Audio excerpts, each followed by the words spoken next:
Steve Reinharz of AITX. Steve, how are you, buddy? I'm doing really well. I'm doing really well this morning and this weekend ever since the K came out. So thanks, John. How are you? I'm good, man.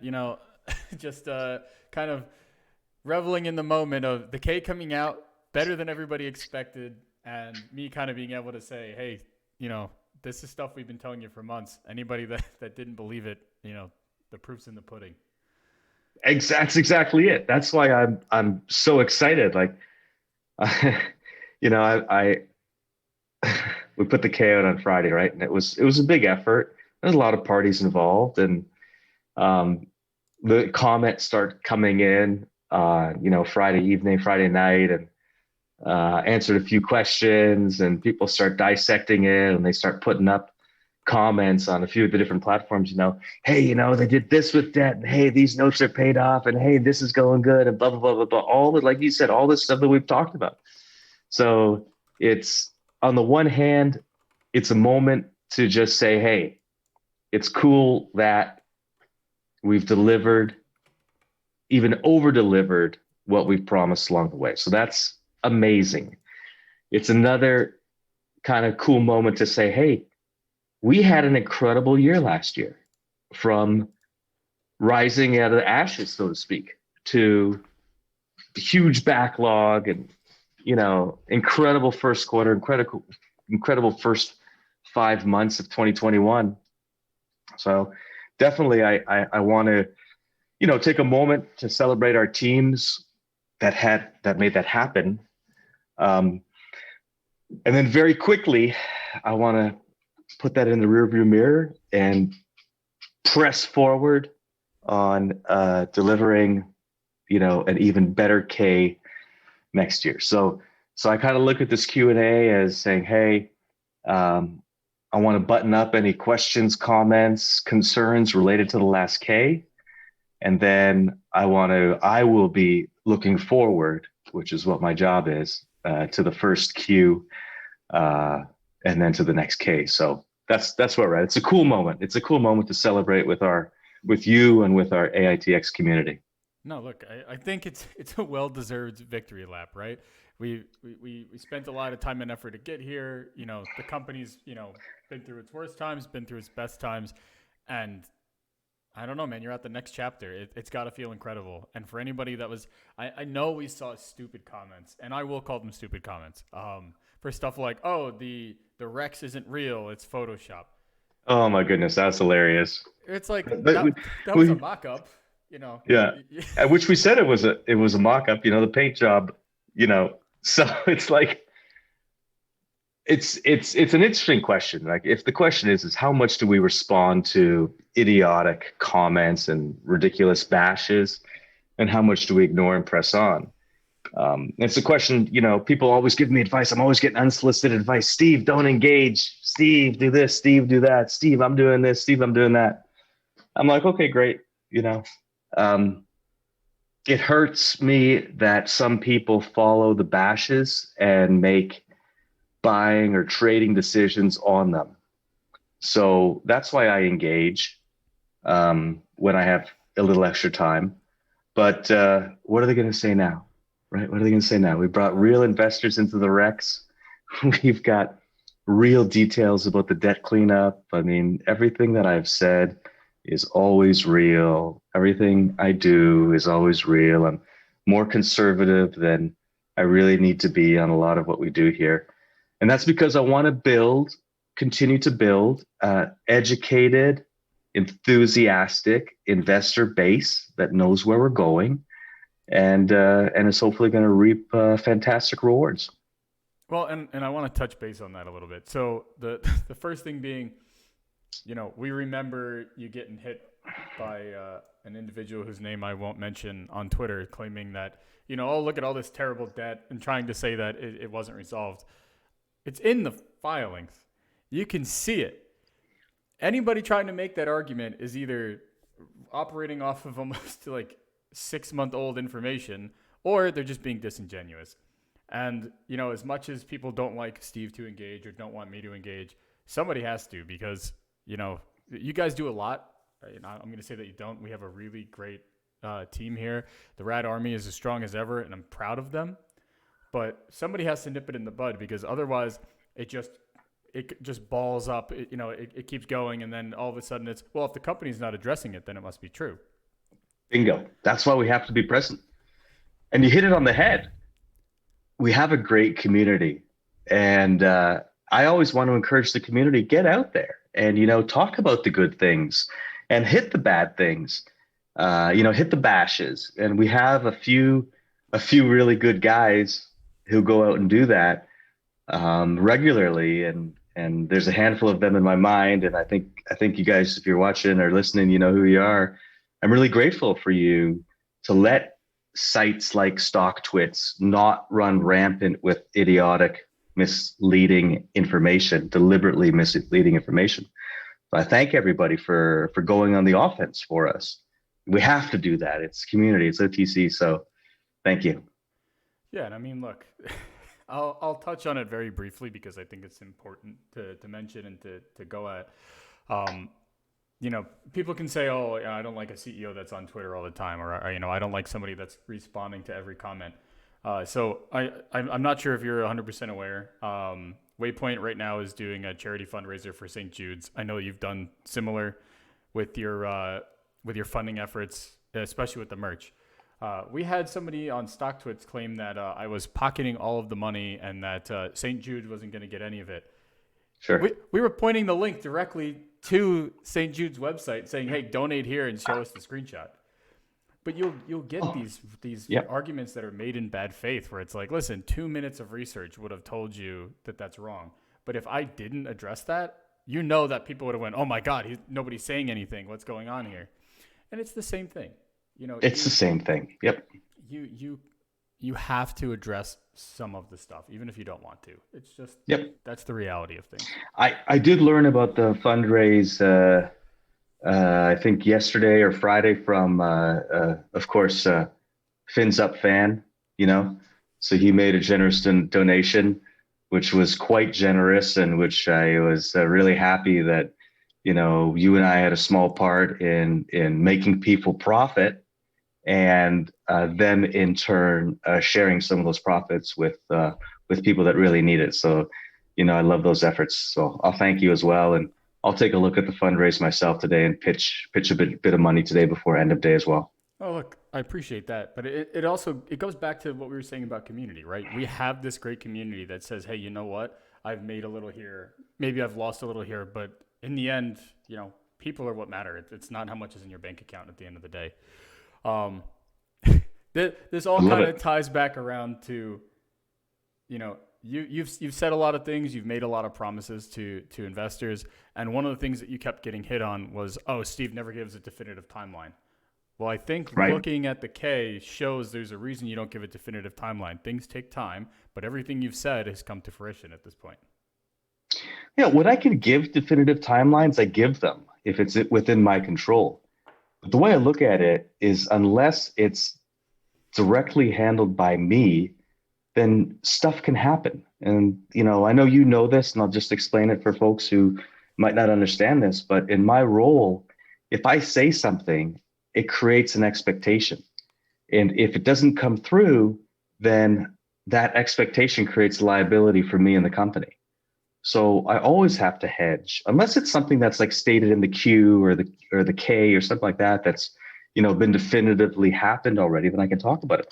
But even a press release, we go ahead, we write the press release, we have it checked, blah, blah, blah, blah, blah. We upload it to the press release platform. And then I say something like, hey, there might be a press release tomorrow. And I say that because what if something happens on the platform? What if something happens beyond my control? I'm still responsible because I set the expectation. So that's why I have to speak the way that I speak.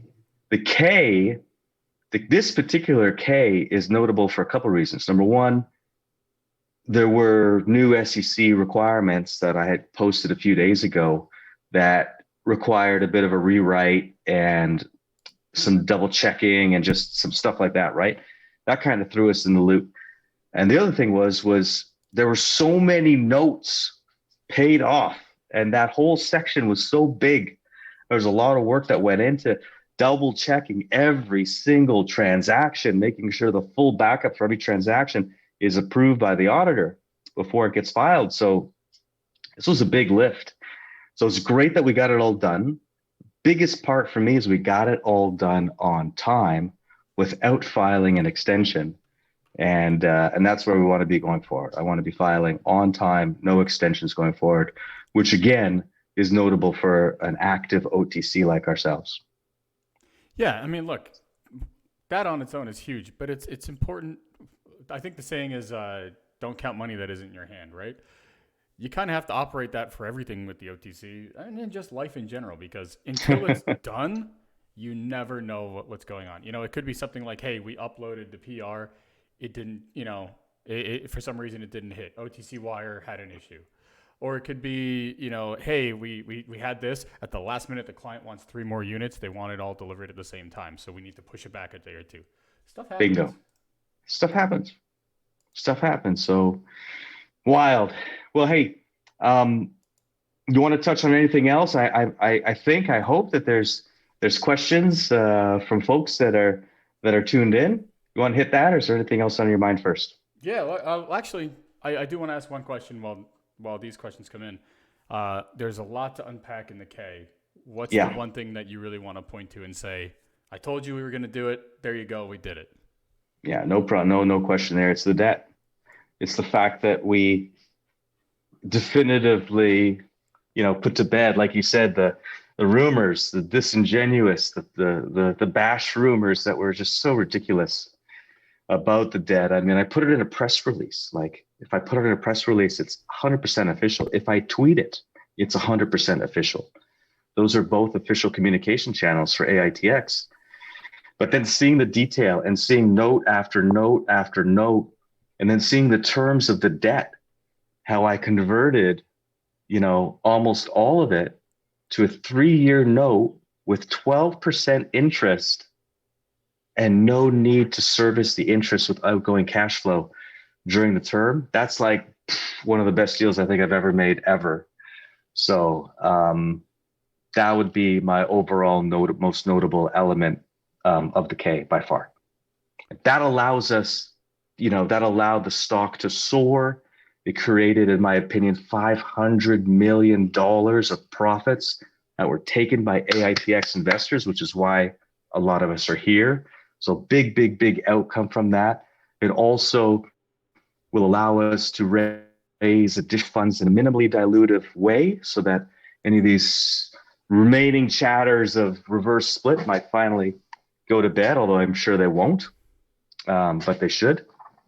So that deal unlocked, those deals rather unlocked where we're at right now: growth, investor returns, minimally dilutive actions.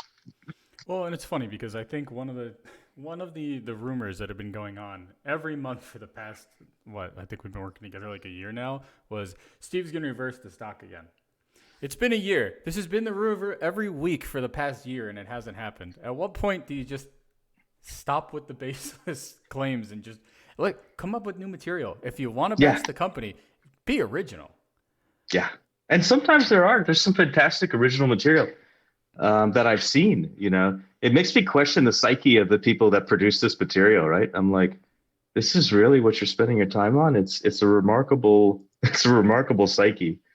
I got some negative fans that just are relentless. I've already seen some clips of the K being misrepresented, partially represented, whatever. So but that's just the game that it's in. That's why I'm present. That's why I'm responsive. That's why we do these Q&As. Don't listen to anonymous people on the internet. Go to the source who has a fiduciary, i.e. legal responsibility to be truthful all the time, as opposed to some anonymous person whom you don't know and has no duty to be truthful. It's like, taking candy from a stranger. Are you really going to do that? Yeah, no. I agree with you on that one. And actually, it looks like we got a couple good questions in now. So, first one from a personal favorite of mine and yours. Not that I play favorites. Look for the helpers. Says, Yep. Steve, could you elaborate on the RAD 3.0 phase the company is entering into that was briefly described in the 10K? Yeah. Can I? I can. Will I? Is another question. I uh, I kind of threw it in there in a little bit of the rewrite that we had to get done this last week. I was like, listen, we have an internal project that we've just kicked off called RAD 3.0. I think it's going to produce some significant changes in the company, so I need to mention it in the K. Um, my only hesitation in sharing more details about RAD 3.0 isn't because I don't want to share it with the investor base, but is because I always believe and operate that there are competitive or want to be competitive eyes on us. And for those reasons, I kind of play some of our future plans close to the chest. And thinking this out, thinking the question out, that's how I'm going to treat this question. You got to stay tuned and see how it rolls out. But I will say that it is stunning, stunning the three main elements of RAD 3.0. One of the elements is stunning, but all three of the elements, there's three elements in RAD 3.0.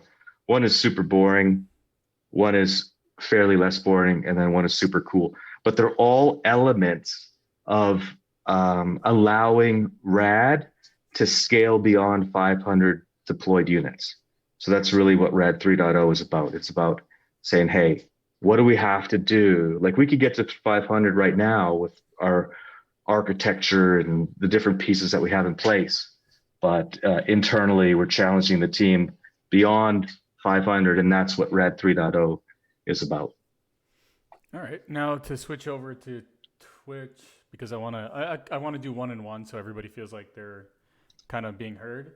So okay, I'm gonna say this one for you. Velco, I don't know how to pronounce your full thing. We're not going to talk about what we think a fair PPS should be. It's just not something that Steve and I can discuss, unfortunately. So I apologize on that one. I can say one thing though, Go ahead. because we did a filing about this. I can say that I wanted to get to 50 cents as soon as possible. So, That's fair. I can certainly remind everybody that I'm tagged to that number, and I'd like it to get there. So that's a number. That's a good way around it. I'll take it. Let's see. Okay, actually, here's a good one. Far Warthog asks, now that we've reached the K and shortly the Q, what are some future events that we can look for in the timeline? And are there any goals as far as market uplisting? Yeah, market uplisting. Market uplisting definitely QB next fiscal year. On March 1st, 2022, we will file March 1st, plus or minus a couple days, depending on weekends or whatever. We will file our uplisting requirements to the QB. Okay, so that's absolute. At the same time, I'm in touch with the QB team right now. Now that the K is out, they're going to look at the K. I've got some questions into them related to the K and related to our uplist ability and status and how that looks. So it's possible, I don't think it's likely, but it's possible, depending on the answers that they come back to me with, that we uplist sooner. But otherwise, we'll be filing the uplist paperwork on March 1st, 2022. That's significant. That opens up, I don't know the numbers, but it opens up more liquidity to us. For those that want an explanation on what that really means, there's more money in the QB than there is in the pinks. The QB opens us up to different funds, allowing investors to use retirement savings funds and those types of things. There's less restrictions. I don't know the percentage. You might know, John, how much more liquidity is in the QB versus just the pinks, but I'm looking forward to that. There's also institutional money, real institutional money in the QB that isn't in the pinks. Everybody thinks there's institutional money in the pinks. I don't. There's no institutional money in the pinks. So by my knowledge, but in the QB there is. So hopefully, in my mind, the additional liquidity, the additional access produces additional demand, produces gains. So it's something to look forward to, I hope. A question from C. Peterson asks, how are the LOIs looking for Romeo? What subsidy is going to be the focus of the new British Columbia R&D Center? Romeo POs are looking good. No real change there. Um, you're going to see some cool stuff come out on that in the next couple months or so. So that's fine. No issues there.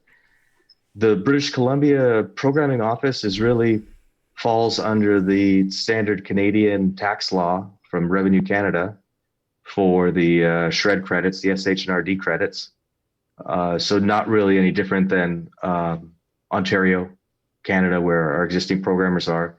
I just kind of felt that we had kind of done a couple things in the greater Waterloo area. They call it the Tri-Cities area outside Toronto. You know, we got some great talent. We've got some great talent, some happy talent, but some of the programming areas that I wanted to move into, I felt that we were better served to start drawing from colleges outside of Ontario, universities outside of Ontario. And BC, we've got one of our lead guys out of BC, and so I'm just kind of building around him for some of the projects that he has. And that's where British Columbia is coming from. Okay. Coach Plute, Coach, good to see you, asks, when do you think the Rex opening will be now? Well, there's a couple elements that answer. Rex is open, right? We took possession, as everybody knows, 4 weeks ago. So Rex is open. Rex has been receiving all kinds of deliveries. Shells from China have been getting delivered to the Rex, which I haven't posted. I don't post every single thing that happens, but I thought that was notable. But I can't overwhelm with news. So we've got shells there. We've got workstations being built right now as we speak. So we have all of those production elements being built right now. We should be producing. We've also more or less hired the core team that's going to be out of Detroit, along with the guys that were moving from California. So by the end of this month, we will be producing at the Rex. Now, originally I had wanted to have kind of a grand opening on June 28th, but I have pushed that probably into sometime in July because we just have too much to do right now. There's just so much going on. And July 28th, 29th, and 30th, we're having something called RadCon, because I like naming stuff. So we're having RadCon at the Rex, which is really general sales and marketing meeting, annual sales and marketing meeting. Originally, I was going to kind of, work the grand opening while we had a bunch of people there, like a bunch of the, customer facing folks there. But now I'm just like, that schedule has just packed so much into it that, it'd be cool to have a little grand opening. That'd be fun, whatever. Does it sell me any units? It doesn't. So it's lower priority. But we will have some kind of event. And I have promised investors the ability to come through the facility in the summer. And that still stands. Great. Another question is from Scribbles, who asks, actually, I really do like this question, and I think you're going to like it too. It says, all CEOs and executives attempt to control the flow of information to the public through their IR firms in order to portray the company in a favorable light. Can you share some struggles/weaknesses of AITX currently and looking forward that you would like to overcome? Well, first of all, I'll say that the questions from the first four guys here, from Scribbles, Look for the Helpers, Peterson, and the Coach Plute, those guys, man, I tell you, if you're listening to this and if you want to see who the leaders for AITX Due Diligence are, of who's going to be responsive, of who has access at their fingertips to the proof points when they're asked a question, it's those four guys. So, I mean, there's more, don't get me wrong, but certainly those four guys and about another dozen or so are at the top of the list for me. And I appreciate the work that you guys do on our behalf. So thank you. I mean, we don't really, John, you and I work, but we don't really control the information. I mean, if I'm talking about controlling information, I'll say that the organization, AITX itself, is held to a very strict confidentiality policy in terms of the internal employees and our vendors that we use. So I certainly control information that I can control through employees and vendors. I do that for a couple reasons. The number one reason is that if some of our customer end user names got out into the public, it would, number one, it would violate the agreements that we have with those customers, which I will not do. And number two, it could create a pump moment for the stock as well, which I also will not do. So that's how we control information that way. But as far as you and I controlling information, I mean, John, I pretty much do my stuff every day, and you and I communicate now and again, and you go to bat and when need to be, but there's no like, you and I aren't scheming and we're going to do this. It doesn't exist. It's just kind of like, as things happen, I'm sharing them, and then we're just kind of supporting and sharing the information. I don't know, John, the question's for you as much as it is for me. And that's why I like this question so much, because I know a lot of IR firms that are essentially like, shut up, don't say anything, let us handle everything. We'll do all the tweeting, we'll do it. Steve and I don't have that kind of relationship. If there's something we see, we're like, oh crap, we really should address that. Either it wasn't worded the way that we wanted it to, or it wasn't taken the correct way. Then we'll get together and say, okay, we need to correct the wording on this. But 9 times out of 10, it's just, hey, did you see that weird thing that somebody posted? Yeah, I'll address it later. I don't think it's something we need to really worry about. Steve and I try to be as transparent as possible with everybody. That's why we do the monthly Q&As. That's why, he does the weekly videos. That's why, we're constantly just in communication with shareholders. There's nothing to hide. It all comes out eventually anyway. So why hide it and make yourself look guilty when you can just be upfront about it, and people can look back at your history and say, okay, you know what? This guy always follows through. So Exactly. great question though. I love that question. Yeah. Yep. I do too. That was a great one. So Eric has a question on Twitch. His question is, approximately how many more sales leads do you get now with the bigger sales team? Is that something you can share? I could certainly share, so I could shed some light on it. It's a cool question. We don't get, like, I guess it's an interesting question. So I got to gather my thoughts on it, obviously, as you could tell. We get leads from our dealer base on a regular basis. And to answer the first part, to answer in part one, I would say dealer activity continues to increase and improve. So that's awesome. So number of leads coming out of the dealers is great and improving. And then we have a culture of self-generated leads, of collecting hunter killers, as I call them, on the sales side. We've got this newly expanded sales team, and they're out there generating stuff. So I don't really track it on quantity. I could probably go onto our CRM and run some reports and so forth. But I would say that the sales funnel continues to grow. The movement through the sales funnel continues to be great. The closing ratio continues to improve, as you see from the orders press releases. But it's a good question. Maybe I'll start thinking about having some stats for a press release or a Q or something like that. Interesting. So I'm going to combine the next 2 questions. One is from Twitch, from Tao Fang, and the other one is from Look for the Helpers on the Discord. And they both kind of touch 2 sides of the same question. So I know, well, I'll let you speak, and then I'll kind of give my opinion on it as well. So the question from Look for the Helpers is, the going concern section of the 10K seems to be creating the most concern and negative sentiment, and he'd like you to have the opportunity to be able to address it heads on. It says the company has negative cash flow, negative working capital, and an accumulated deficit of 31 million, and will need to raise an additional 15 to 50. Can you address these numbers and the accusations that the company cannot financially support itself? 100% true. No argument whatsoever. It's listed there. It's true. There's nothing to debate or argue about it. These are standard clauses for startup technology or startup companies or early phase tech growth companies, which is rather what we are. We are no longer a startup. We're early stage tech growth. And everybody should be aware of the risks involved. There's no sugarcoating it, and I don't deny it. What I would say is, look at our resiliency, look at our history of resiliency, look at the money that we've recently raised, look at our sales progress, look at how we're funded and supported, look at the projections that I kind of put down in the K that I've been talking about, and do your calculations as to what that's going to mean. And keep in mind that pretty much everybody has that statement. Now, I had a specific conversation with our auditor about that statement because I knew it would come up. Because unlike I think everybody else, I actually want people to read our K. I want people to see what's happening. I want them to be informed, which is consistent with everything I've done since day one. And they gave me a little bit of a formula that I think we can hit by the end of this fiscal year. So I can't guarantee it.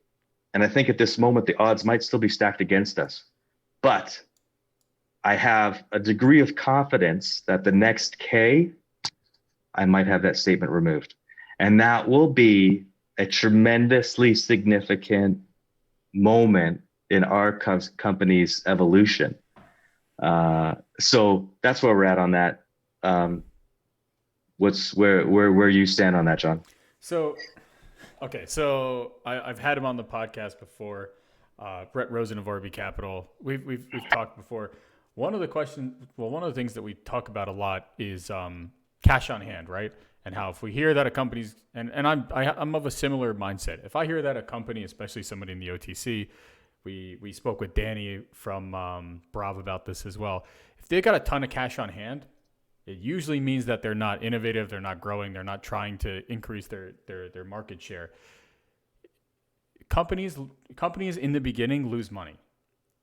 That's part of growth. That's part of trying to dominate a space that maybe isn't fully locked in by one individual company yet. Amazon blew money for 20 years. The only reason they even turned a profit on that 21st year was because AWS was just making boatloads of cash. That was where the bulk of their money was coming from. You're going to see losses like this on a company that's in its startup phase, just coming out of its startup phase, even the first few years, because instead of taking that money, pocketing it and saying, hey, I made $500,000 this year, I'm going to get taxed on $500,000. They're going to say, okay, you know what? I'm going to reinvest this money. I'm going to put myself into this deficit, and I'm going to hire a bigger team. I'm going to buy more shells. I'm going to do everything that I can so that next year is even bigger. That's businesses are run on debt. That is the fact of life. Yep. And I've been very, very clear on this, not to expect profits. I've been very, very clear that this is a growth company with a specific goal to dominate the business that we feel we are creating. And that, there's different levels of education of investors, and investors that are looking for profits. Plenty of companies out there that you can find on the big boards. And many times those valuations are built into the stock price already. I think everybody's in the OTC to find those little jewels, those companies that are going to go from, nothing to something and get those big gains. People are here to buy Apple in 2000. They're here to buy Amazon in 1997. That's why you're here. So are we going to have losses? Absolutely. Is it okay? Absolutely. Is it part of the plan? Absolutely. Is it going to scare you off? If it does, don't invest.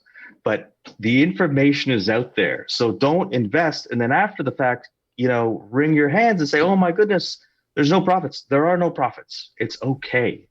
And that's what people need to know. That's why we do what we do. Well, and I think before we take the next question, I think it's also important to point out, you guys could be profitable. You just wouldn't be able to grow. Correct. 100%. 100%. If we skinnied down, we could be cash flow profitable. We could be month over month profitable, which is an amazing statement. At the end of this fiscal year, we'll be able to sustain a much larger team and overhead and still be profitable, should we choose. And I'm telling you right now, I do not choose that path. I choose to continue to build and grow and build and grow, and in some ways follow the Amazon model in that sense, because you're 100% right. They lost so much money on the book selling and then on the good selling, and I forget what Wall Street would accuse them of, but it was a really catchy kind of thing. It's like paying to send out books or something. I forget how they were getting slammed on it. And then AWS came on and became that profit engine. Well, look at it like this. We are all AWS. We don't have any of the, the non-profitable, high cash value, high cash investment required work. We're all AWS. So think about what that does. And that's what's allowing us to have exponential growth across all elements of the business. So let's talk about growth for a minute, because there's a question from, I may pronounce this wrong and I'm sorry, Namir Austin, who says, when, if ever, will AITX move towards residential security? I don't have any plans on the short term or medium term whatsoever at this point. Perfect. So let's see. Sorry, we got a lot of different beast. Residential is different beast. We're not in that business. We're in a business of human type work powered by AI, developing innovative new inventions and ways to do things.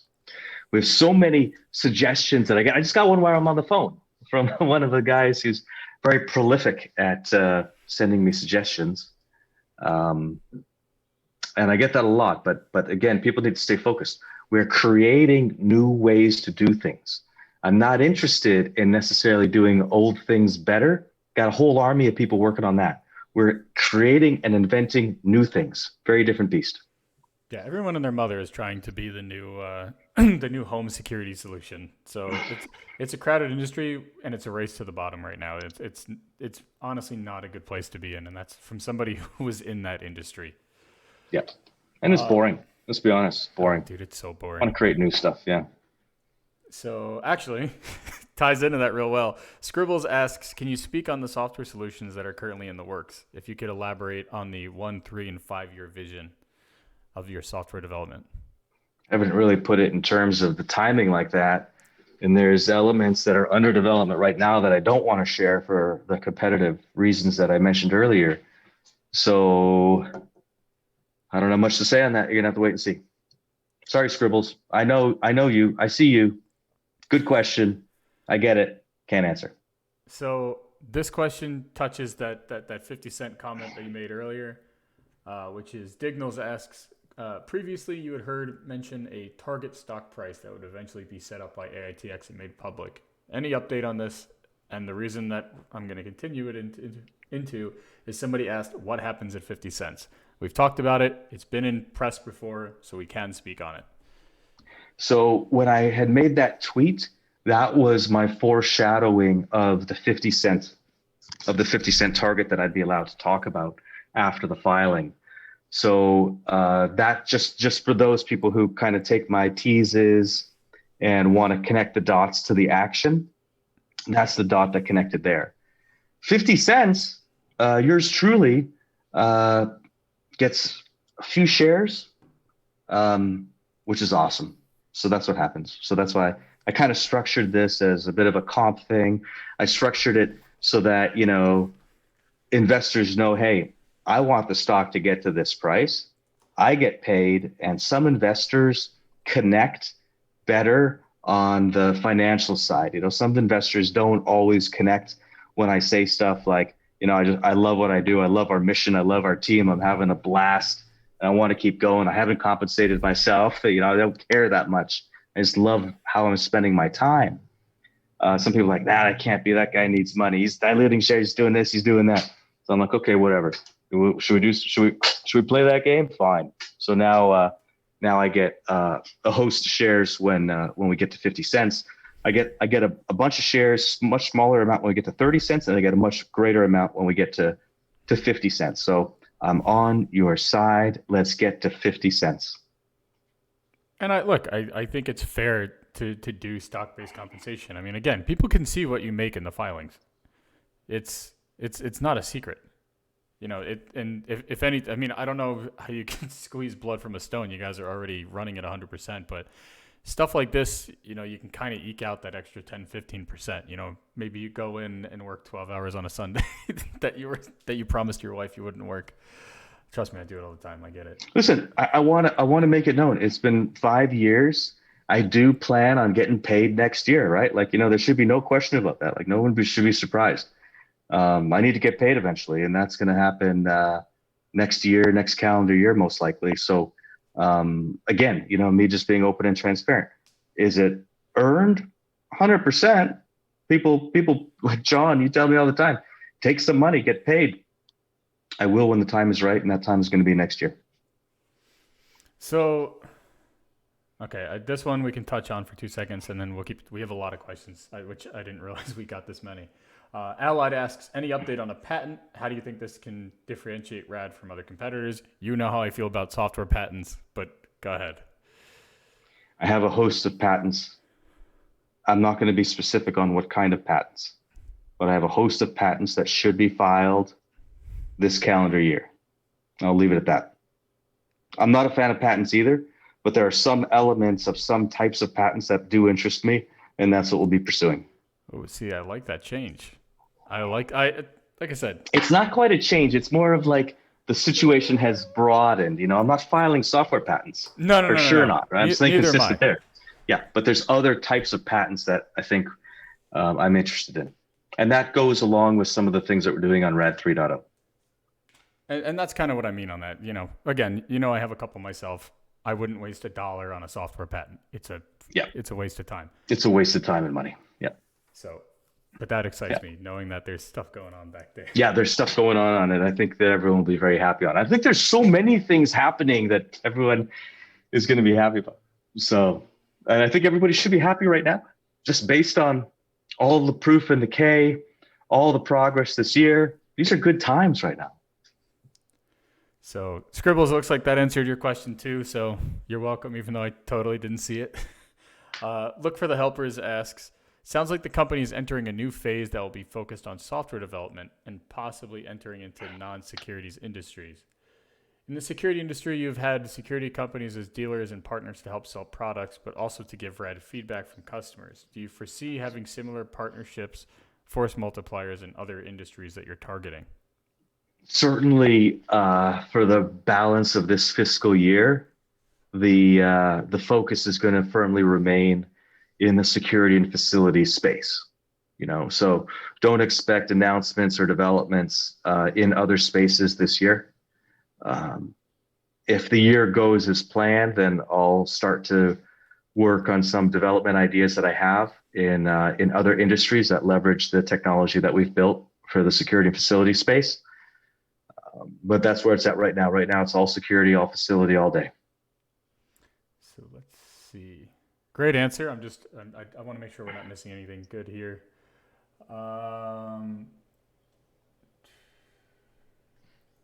Okay. Well, again, setting expectations, and it's entirely up to you whether or not we answer it. Quantos84 asks, what are your expectations for the next Q in terms of revenues, and how will this impact net cash flow? It's a tough question to ask because, when it comes to numbers, we go back to the expectation side, right? I'll just say that my expectations are that revenues for Q1 are awesome, so we'll leave it at that. There's no point getting more specific. I don't have the numbers in front of me, and I would want them checked before answering that kind of question anyway. I'll share that even though our Pubco team is pretty exhausted right now, I have extolled everybody to just keep the work going and get the queue out before the end of June. So that is my plan. That's what I'm working towards. I don't know if it's necessarily, I think it's 50-50 probability that we get it out by June, by the end of June, but we'll definitely have it out by filing deadline without an NT extension. So you'll see it then. It's not that much far away, maybe 4 to 6 weeks away. So we have a question that kind of relates to it, and it's actually I don't know if this is the same person on two accounts or two different people. But it's roughly the same question, which is, how do you feel about company expansion through merger? I don't know. It's too speculative to me. I spend no time thinking about that. It's not I have no basis to answer that in any way, really. There's no thought process. There's no consideration. There is some expansion. I have a couple of acquisition targets, one of which one of which we're discussing with right now. It's 50-50, not on if they'll sell to us, but on if we want to buy them. Maybe 49, I don't know, whatever. We'll call it 50-50 for now. And then there is one other company that I do want to pursue that I haven't started pursuit of yet. So there's no question that acquisitions will be in the books for this company as time goes on. We won't do everything organically, but that's pretty much status on growth and inorganic growth and acquisition growth. And to keep the growth conversation going, because I did promise I'd ask, part of the 10K mentions, and again, we discussed this, management's plans to raise an additional 15 to 50 million before the end of the fiscal year. Can you discuss how you plan to do that? Yeah, I put that in, by the way. So that was directly written by me. How I plan on doing that has not been decided yet. So I don't want to fuel speculative rumors. The statement's there in the K. I think it's critical that everybody knows that we are going to raise a bunch more cash, and everybody should be really, really happy about that because that funds all the good stuff that we're doing. So that's why I put it in there. Raising money is a good thing, especially the climate that we have here with our community, and me looking out for retail investors as I have, and having delivered hundreds of millions of dollars of profit to investors already. So, we take a dollar and, I try to stretch it to 50. So that's where we're at on that. It's a good thing. If I hadn't put that in there, and if people didn't know that I was thinking about raising more money, then I think the question would be like, how the heck are we going to get through the year, right? So I have to have that. I have to have a plan. I have to share, and that's why the statement's there.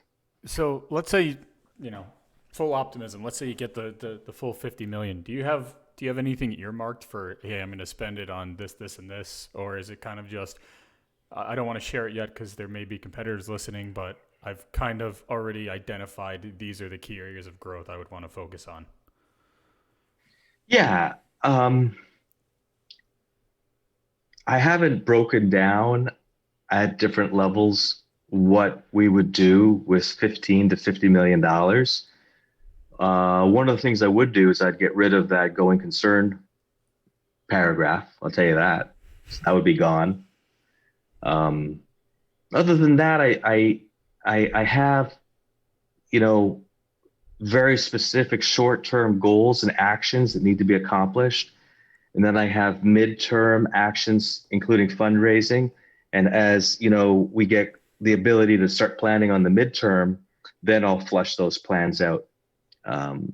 So I don't have that fully flushed out. I'm not saying it's not flushed out. I'm saying it's not fully flushed out. So of course we're going to hire more sales. We're going to be in more places. We'll probably do some advertising. We're going to accelerate software development, new products, blah blah blah blah blah. Right, all the standard stuff. But specifically, I haven't planned it out more than that. Look, I think that's fair though. One, like we said, don't count money that isn't in your hand. So, you don't want to over plan it and then, oh crap, we didn't get enough to actually go through with it. But then two, business needs adapt and change over time. What you need now may be different than what you need 6 months from now when you actually get the funding. Well said. So well said. Let's see. Oh, actually, really good question. Salah Kazam says, I'm going to probably reword it a little. For the reoccurring revenue that comes from the deployed RAD devices, how confident are you that once somebody gets a RAD product, they keep it for the full lifetime? Well, I'm very confident. We've got very little attrition, as we would call it. A lot of the attrition that we have is due to, companies moving or circumstances changing, not due to a failure or dissatisfaction with the RAD product. So, I don't know what the exact numbers are, but I would imagine attrition is maybe 5% or less. And that's a pretty strong number. So it's not something we really have to deal with right now. We work very hard to keep our customers happy and to make sure that we sell the products properly. And to kind of keep that going, especially about customers, another question that somebody had asked that I had kind of skipped over a little was, Do you know if you get customer referrals? Like, do you know? So let's say, for example, company XYZ, because I almost said a client name. Um, do you know if they go to some other people in their industry and go, hey, we love this thing, you guys should take a look at it? I know that you know the key customers that we have, John. So I sometimes stumble over making sure I don't say their name as well, or any one of them. So thank you for catching yourself. Uh, I haven't seen any customer referrals coming from customers to other customers. Just haven't. I don't think it's necessarily in the culture of the industry where, hey, I got something really cool. And then they call all their buddies and they say, hey, you should do this. It's not a security thing. It's kind of up to us as a company to take that messaging to different similar customers and have the happy customers validate and be references along the way. That's how it seems to work. So do you usually get customer references? Like if you asked, XYZ for a reference, do you have a pretty good return rate on that? We're like, hey, yeah, gloving review. Yeah. We get almost, I don't know how many people have said no to us as far as references go. Love it. I mean, Yeah.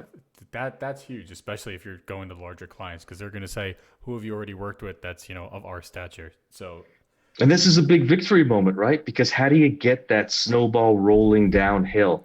It's that first bit that is the hardest bit. And then once you start rolling, which is where we're at right now, then it just rolls and rolls and rolls and rolls and rolls and grows and collects along the way. So this is again another victory moment from that's shown in the K. yeah, I mean, look, that's huge. And I'm sure there's going to be people that didn't, that get concerned with an answer like that. And here's the thing. Walmart, for example, right? Walmart's not going to go tell Target, hey, this is the security solution we're using. But if you wanted to sell something to a Target, you could go and say, hey, here's a letter of recommendation from Walmart. That is way more weight behind it than, here's the mom and pop shop down the street that really likes our product. Exactly, exactly. And I think when you see the devices live in the field as a customer or as a prospect, then you're like, wow, okay, I get it. This is great. That's kind of the snowball. Those are the tipping points that I've talked about on previous calls that I expect to start happening soon enough. So let's see. Okay, I know you're gonna love this one because I know your history with it. Chico asks, would you be able to help police departments if they were interested in your products? Yeah, for sure. Yeah. So, if you That's a guys aren't yes. aware, Steve has a very long history with the LAPD and with helping them out. So I don't think he'd be opposed to helping out the police departments if they needed him. No, definitely. Definitely. We are, I mean, one of our top guys is, um, ex-law enforcement, Roanoke, 20 years, finished as a sergeant, had a lot of great assignments during his time period. And like you said, I'm a huge fanboy of law enforcement, particularly LAPD. So yeah, no, I love it. So let's see. Okay, we've seen this question before, but it is a good question and something we should touch base on. Jay Deep asks, "Hi Steve, are you seeing any contracts regarding government contracts, rental properties, commercial malls, hospitals, etc.?" I guess we're less parking lots and like warehouses in more large residential areas because there's just too many where if we say one specifically it may give something away, so I just want to kind of narrow it back down. Yeah. I don't know. I mean, we're across all kinds of verticals right now. We've got hooks and deployments in at least half a dozen verticals right now. Um, I don't know how much substance I can really answer for that question, given those elements. Probably should move on. Sorry, Jay, I tried. let's let's see. Okay, I do like this one. And the reason I like this one is this is the reason you and I started working together because we had a similar mindset, which is Dignals asks, please spell out in your terms what is the AITX value set? What is the mission of the company? I mean, I said it earlier on the call, right? We're coming up with innovative new solutions that harness AI with, 4G, 5G, and advanced ways to perform new functions that are beneficial to enterprise organizations primarily, right? Like that's what we do. And we've started out with the security and facilities industry because it is so ripe because of labor issues, technology issues, and all of those different elements that just make it the perfect sweet spot for us to go after. It's an enormous industry that allows us to, reasonably forecast billions of dollars of sales and revenue over extended period of time. And that's really what it's about. It's if you want to do product development for us, put yourself in a science fiction state and dream up new things. That's what we spend our time trying to do.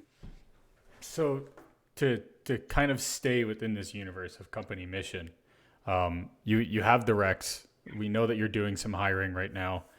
And I know that you're very hands-on with like programmers and stuff like that when you're doing the hiring process. What do you kind of share with them in terms of company culture? Because as far as I'm aware, most of the people on your team are putting in 100, 110%. Is that something you tell them up front? Yeah. I mean, we're very explicit about it. We tell them up front, this is not a company for everybody. This is a company for the 1%. This is the company for the people that want to be on, a mission and be part of a team and do great things together. This is not a place you go and you punch the clock.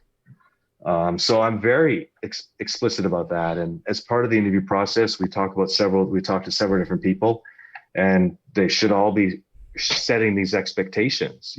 Don't come here unless you're crazy and you want to work crazy hard, in the hopes of getting great benefits down the line and being part of something special.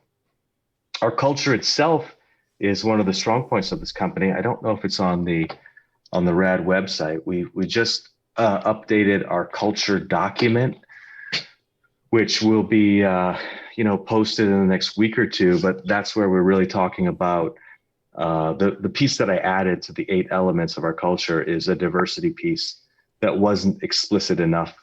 So no, I mean, we're on a mission, and a lot of people, reach out to me, say, I want to come work for you, da, da, da, da. And I'm like, okay, well, let's see the resume. Like this is not a place that it's not as fun necessarily. It's a different kind of fun on the inside than it is on the outside. But on the inside, it's mission focused. Everybody's working their ass off and doing great things. And quite frankly, everybody loves it. We have crazy employee satisfaction. It's fantastic. It's a fantastic environment to be a part of. But you got to produce. You got to be nuts. You got to be a workaholic. Well, and I think that's one of the things. Everybody says, oh, I want to work for you guys. Everybody wants to work for Google until they realize that Google employees pretty much live at the company.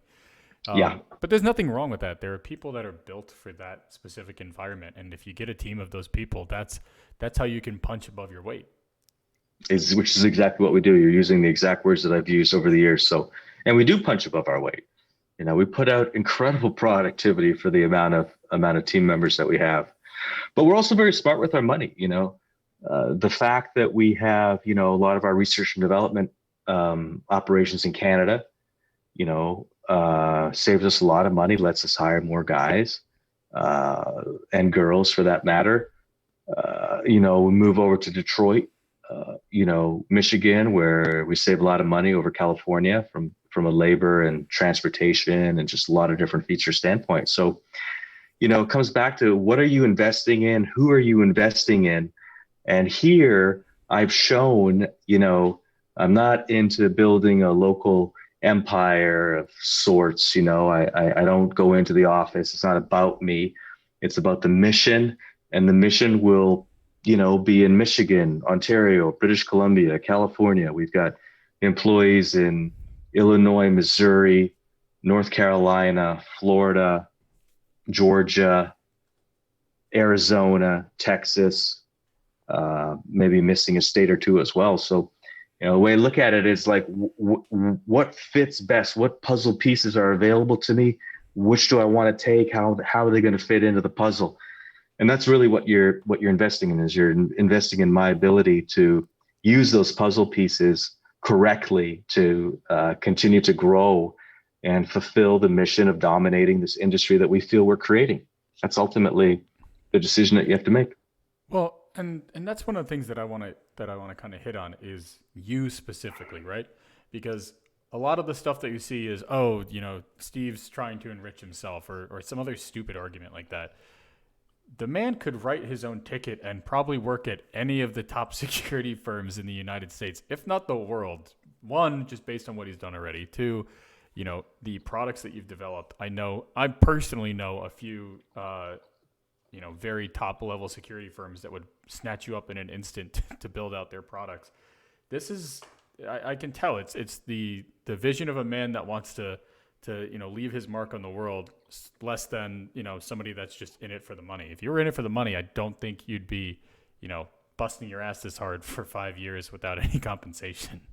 Oh yeah, 100%. I mean, the way I look at things is I look at life as a countdown timer, a reverse stopwatch. And how am I going to use my time best? How am I going to fulfill my own potential? How am I going to exercise my own potential? Absolutely. As I've said earlier on the call, I plan on getting paid next year for sure. But the fact I've gone so long without pay is indicative of what you're saying. That's not the main motivator for me, and it's not. I've probably given up, realistically, maybe $3 million worth of earnings over the last 5 years as I've been doing this, with other opportunities and roles that have been presented. So, I think I like the idea that some of the AITX community understands that this is a mission, that I have fun with this, that I love this, that I think we're at a really cool inflection point, and it's fun for me to exercise the ability to execute these ideas. I think that's an important part of our story. I think that makes us unique. I love it. It's the reason I work with you. Thanks. So I'm going to ask this one because it's so stupid we have to talk about it. Sure. I love it. Did Domino's steal your IP when they retrofitted a Romeo for delivering pizza? No, the Neuro is developed independently, obviously, or of course, right? So they've raised like $500 million. They've raised a tremendous amount of money. Me and my Romeo team, we sometimes talk about Neuro a little bit, in terms of how they do things, and it's interesting. There's a few different ways to skin a cat. They're in kind of a very big dollar business. It takes $100 million, $200 million to do what they're doing, the way that they're doing it. We still like to be guerrilla style. We still like to be small company, scrappy, innovative, a little more raw. So, you'll see on Romeo 2.0 some cool things, and we'll have some fun with it. But no, Neuro is definitely not following Rad. Rad is definitely not following Neuro. I'm excited for their success. I was watching a hockey game last night. I was watching the Canadiens-Leafs game, first time this year, and that Domino's ad was popping up all over the place, which was really cool. I was really excited for them, excited for the whole industry, excited for adoption of autonomous devices. I think it's a good thing for everybody. And the device looks cool. I said to my wife, I said, I wish we lived in an area. I'd be ordering some of those pizzas right now. So soon, I hope. It's also one of these things. Convergent evolution is a huge part of hardware and software development, where you can end up in you can start in two completely different places, but if you have a similar end goal, as revisions take place, you start to form towards one body type, one wheel type. These things just happen. You have so as funny as it is to be like, oh, they stole Romeo. For me, all it means is the AITX team was already on the right path and figured it out, and these guys are going down a similar path to do something different. So, yeah, I mean, and along those lines, I would, just foreshadow. Everybody should keep their eye on what we're doing with Rad G. So there's going to be more stuff happening on Rad G this year that will be interesting to people. Thanks, Jared. So we haven't left out a lot of the planning. I just don't talk about it all because I don't want to pump. I don't want to share too many plans with would-be competitors. So this leads pretty well into look for the helpers question, which is, will there be an official launch for RadG? Probably, yeah. Yep. Yep. RadG has a small slate of solutions that need to be developed this year. I mentioned that in the K, and there will be a launch of RadG. RadG is a company that won't use Rad Inc. as its channel because of the products and solutions that it sells. So there could be some bleed over from RadG into Rad Inc. I want to be clear, but in general, I think that RadG is going to create a very strong sales and revenue channel all on its own. That's the plan, at least. I'm excited for RadG. No, knowing what I know, I'm very excited for RadG. Yeah. RadG could burst on the scene in a few months if some of the things I'm working on come to fruition. Are we gonna have the whole alphabet for Rad? We might, we might, we might, right? Because trust me, the stuff that bubbles up and actually happens, right? Like Rad Inc., Rad Group, Rad Mobile. You could imagine I've got 50 other Rads that haven't, they're just bubbling in an idea development stage. Right now, I'm really happy with the 3 Rads. The 3 Rads are a tremendous amount of work. We have a tremendous amount of staffing, tremendous amount of potential for each of those 3 Rads. So I've got to stay focused myself and execute along the way for the benefit of AITX. And that's what we're focused on. So no more Rads this year as far as operating companies that I foresee. Fair enough. Dignals, who's asking fantastic questions, by the way. Yeah, he or she is sharp as a tack. And I think this will probably be one of our last ones because it looks like we are slowing down on that. And I also, we both have wives that'll kill us if we keep working on weekends like this. My wife just gave me some delicious avocado toast that I'm anxious to get into as well. My wife just stares angrily at me, so I think you lucked out on that one. Yeah. All right, so he says, for recruiting, the K mentioned that AITX hires people who have a strong track record of emotional intelligence. How do you determine the emotional intelligence of applicants? It's not hard. It's not hard for a couple of different reasons. I have a little game you might want to say that I play with applicants, which is where I give them the culture document. It's kind of, I call it the Rad Horseshack test. When you're given that ink blot and you're like, hey, what do you see? Right. So I give them the Rad culture document and I say, what do you see? Like which of these elements are most interesting to you?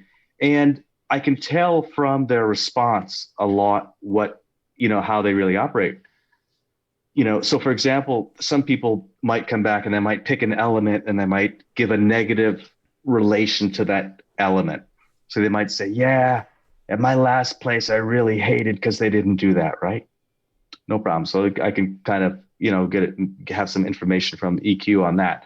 Other people might say, I really love this about AITX and RAD because I really want to be part of a group that operates like this, right? So it's just stuff like that I use.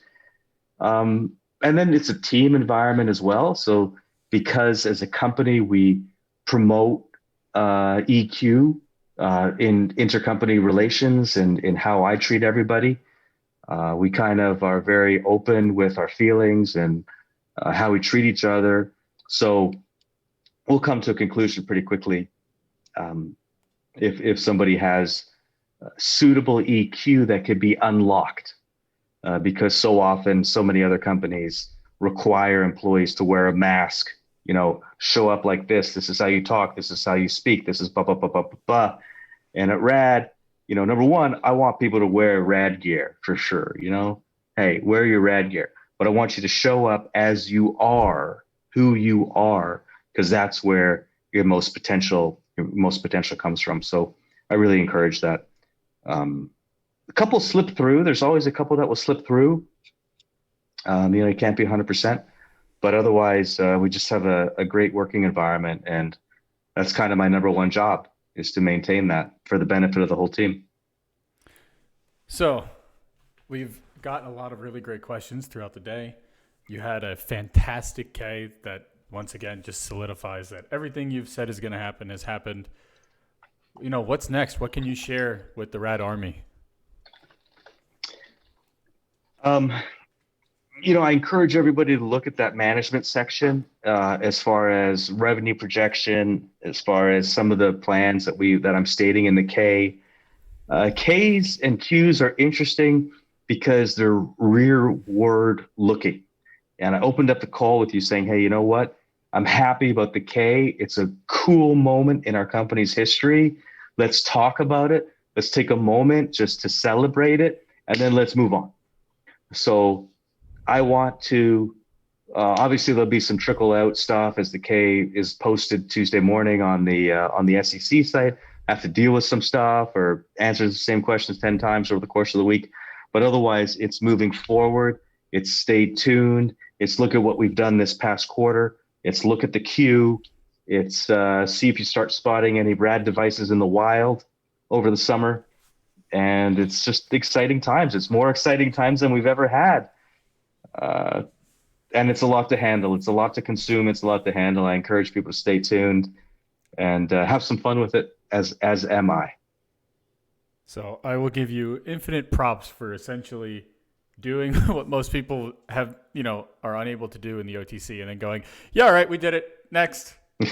Most people would Yes. be cheerleading for the next 3 months on that. So, dude, I love it. Thanks for that point, John. No, I'm looking forward. I'm looking forward. Like, quite frankly, in my mind, as I'm answering these questions, I'm like, man, are we done yet? Can I, I'm in second quarter already. My mind's in third quarter. I got a lot of stuff to do. I don't like looking at the past, but yeah, thanks, John. Yeah, no. And it was nice celebrating this this K with you on this call. Thank you. Thanks to the AITX folks for asking those questions. And I know, that my answers aren't always necessarily satisfying, and we all know by now that this isn't a deposition, and I answer the questions that I think are relevant in the best way that I can. I appreciate it.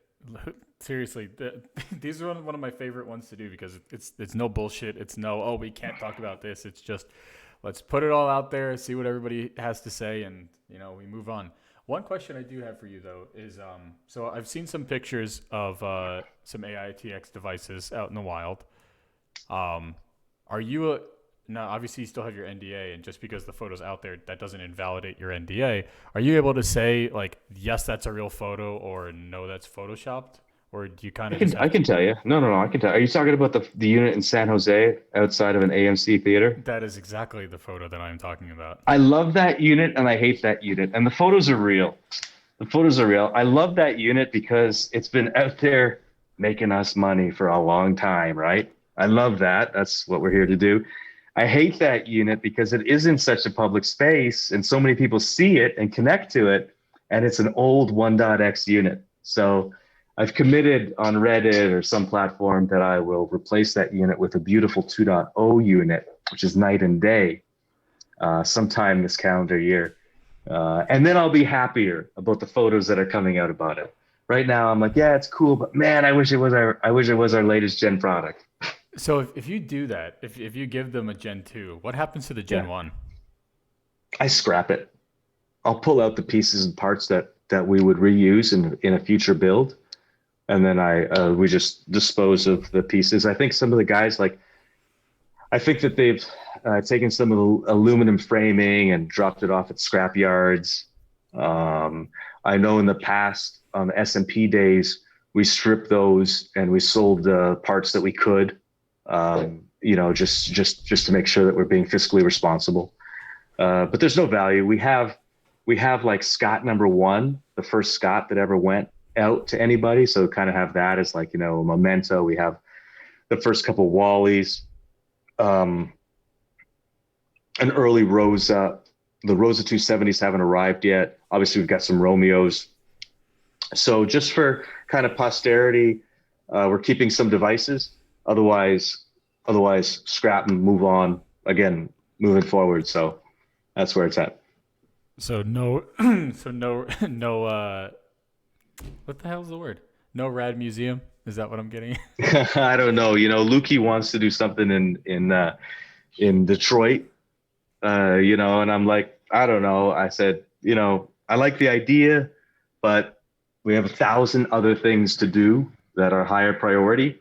So how important is it really? And how much of it is just an ego stroke for us? And, we're not necessarily into that. So if we get some extra time or we get some extra resources or there becomes a commercial reason for it where it could, substantiate Rad's path or, reinforce Rad's technical growth or stuff like that. If I can find value in doing something like that for those reasons, then we'll do it, of course. But right now, it's just kind of like an internal thing. It's like, hey, that was such a cool thing. We started from there, and now we're at here.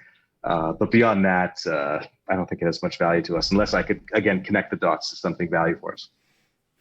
Perfect. I had to ask. I was curious. Yeah. I know people are asking, so might Yeah. as well, right? Yeah. We've tried to be pretty conscientious about it.